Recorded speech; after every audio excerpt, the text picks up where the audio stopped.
The Static Archive. Log number 8821. Subject, St. Jude's Hospital. Nursery ward incident.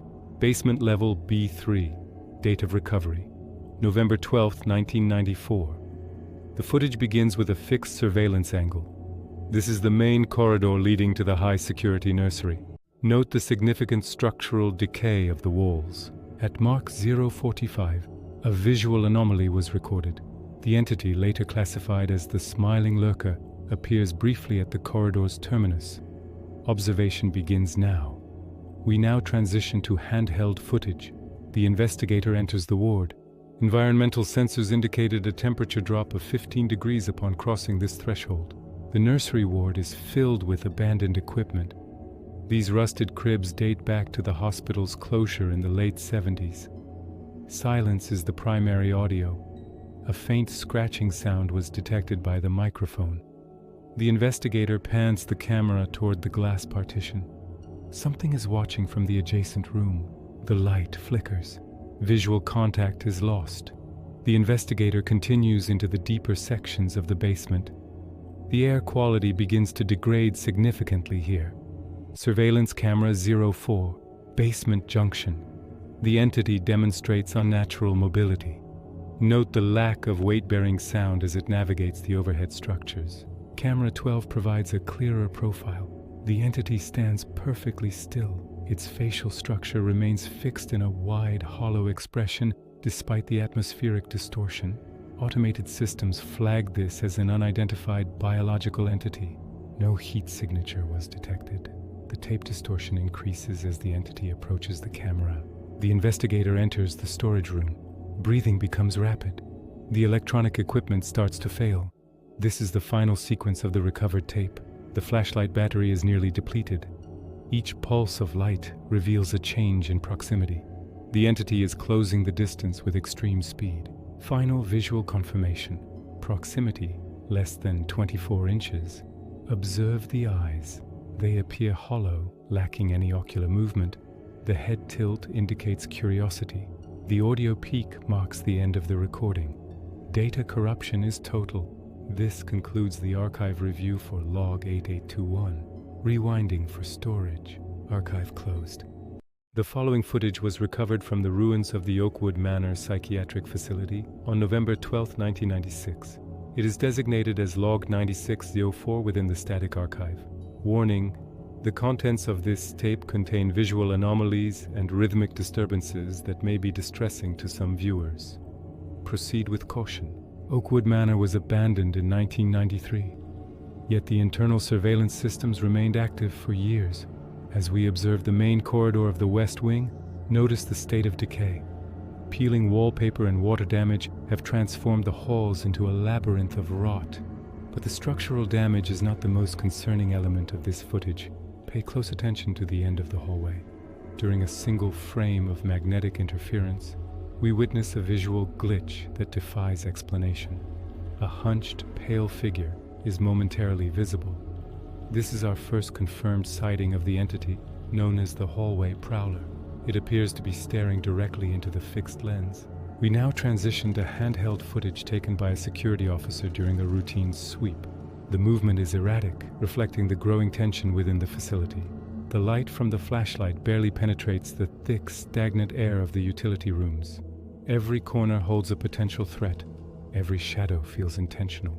Listen to the audio. Beneath the hiss of the tape, there is a rhythmic thumping, a sound like a heavy heart beating against concrete. The officer stops frequently, scanning the doorways. The flashlight beam reflects off the dirty wall tiles, creating a blinding glare that masks what might be lurking just inches away in the dark. There, in the doorway of the sub-level 1 storage room, the entity is seen peeking out. Its head twitches violently, a movement that is physically impossible for a human. It does not flee, it observes.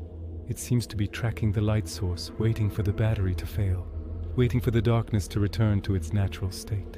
Internal logs suggest that sub-level 1 was used for experimental psychological treatment. The entity's presence here is not a coincidence. As we switch through the fixed surveillance angles in the basement, we see the prowler manifesting in different positions. It is moving through the facility with incredible speed, or perhaps it is everywhere at once. The entity's physical form is skeletal, yet its movements are fluid and predatory. In this angle, it stands directly in the center of the frame, staring. Its eyes are dark pits that seem to absorb the light. We have noted that the prowler specifically targets the lens, as if it is aware of the observer watching this tape decades later. A corrupted frame captured a moment of extreme distortion. Here the entity's jaw is distended, revealing a void-like mouth. It is crouching in a corner, its skeletal frame illuminated by the dying fluorescent lights overhead. The electrical interference at this moment was so high that the surrounding video signal began to melt. As we reach the final minutes of the tape, the audio falls into absolute silence. The handheld footage returns to a narrow, gritty hallway. The officer's flashlight is failing. It pulses rhythmically, each flash of light revealing a world that feels more alien and hostile than the last. The darkness is winning. In the final flash of light, we see it. The hallway prowler is no longer at a distance. It is inches from the camera lens. Its distorted face, dark eyes, and long clawed hands fill the entire frame. It remains perfectly still. It is not attacking the officer. It is presenting itself to the camera. It is looking at you. The signal terminates here. The magnetic tape was found partially melted, as if exposed to extreme heat or radiation.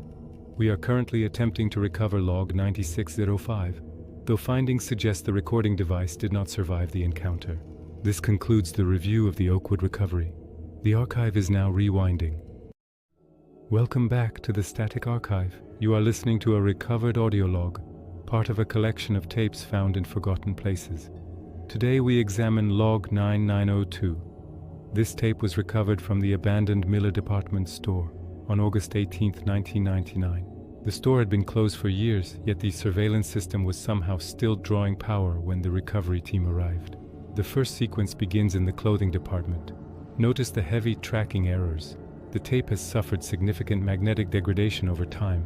If you look closely behind the row of mannequins in the back left corner, there is a figure that does not belong. This is our first recorded sighting of the anomaly. The recovery team dubbed it the storefront lurker. At the 45-second mark, the footage switches to a handheld camera. The investigator is moving through the empty furniture aisles. Listen to the background audio. There are distant, wet scratching sounds echoing through the ventilation shafts.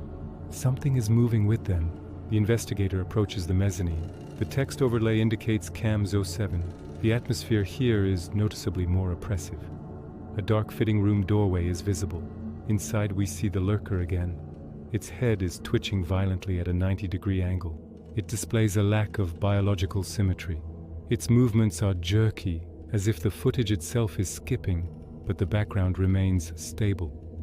As we transition to the fixed surveillance angles in the basement, the entity's behavior changes from passive observation to active pursuit. In the loading dock footage, each time the camera cycles through its positions, the entity is standing significantly closer to the lens. Look at the jaw. A corrupted frame reveals the creature's mouth stretching open unnaturally wide, revealing rows of jagged, toothy protrusions. Flickering fluorescent lights briefly illuminate its full skeletal frame before the entire section cuts to a series of black frames. We are now entering the final encounter. The handheld camera enters the main office. There is a high-tension silence that fills the room. The flashlight battery begins to pulse and fail. The investigator is breathing heavily. The lurker is no longer hiding. When the light flashes on one final time, the storefront lurker is standing directly in front of the lens. Its hollow eyes fill the screen. It stares with a silent, menacing expression. No sound is made. The footage then begins to meld into aggressive rainbow artifacts. This concludes log 9902. The Miller store remains sealed. Thank you for visiting the Static Archive. Do not attempt to find us. The following footage was recovered from the Silver Bridge Industrial Plant, catalogued under the Static Archive as log 9618, date April 9, 1996.